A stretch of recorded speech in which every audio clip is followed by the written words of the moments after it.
Et on va filer à Londres maintenant, rejoindre notre amie Laura Calmus, qui va nous parler de football. Et oui, c'est la Coupe du Monde. Parce qu'on le sait, la compétition se joue certes en Russie, mais figurez-vous qu'à Londres, il y a une agence qui travaille, on peut le dire, d'arrache-pied pendant chaque match pour sélectionner les meilleurs clichés. C'est ça, Laura ?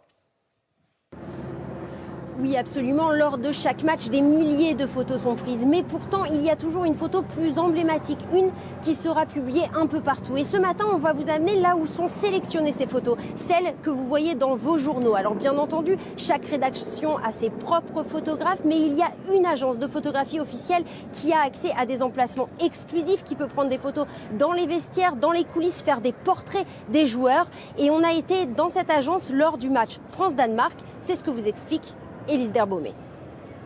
Durant un mois, ils vont scruter chaque action, chaque mouvement pour n'en retenir qu'une image, celle qui peut-être fera date dans l'histoire de la 21e Coupe du Monde.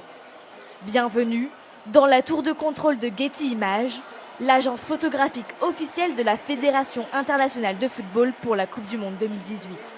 Ici, les employés sont payés pour regarder tous les matchs de la compétition, car c'est ainsi qu'ils identifient le moment qui va fournir les plus belles photos, comme lors de ce duel entre Thomas Lemar et Martin Braithwaite pendant le match France-Danemark. Paul Gilman supervise les opérations. Chaque photo arrive depuis la Russie à la seconde où elle a été prise, et une fois sur ce serveur, elle doit être traitée en moins d'1 minute.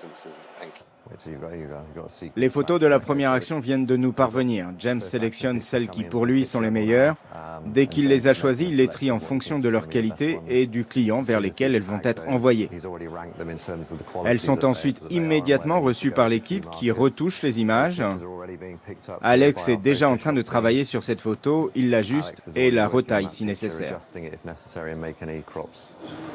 Des clichés de chaque action et sous tous les angles. Car Getty Images, c'est une armée de photographes.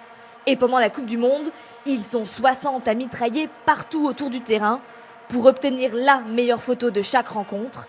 Comme ici, il y a 8 ans, pendant la demi-finale de la Coupe du Monde qui oppose à l'Allemagne au Brésil. Des clichés dont le grain et les couleurs sont de bien meilleure qualité que par le passé. Même si Getty Images conserve avec soin toutes les photos phares de chaque compétition. Car certaines images ne peuvent être oubliées.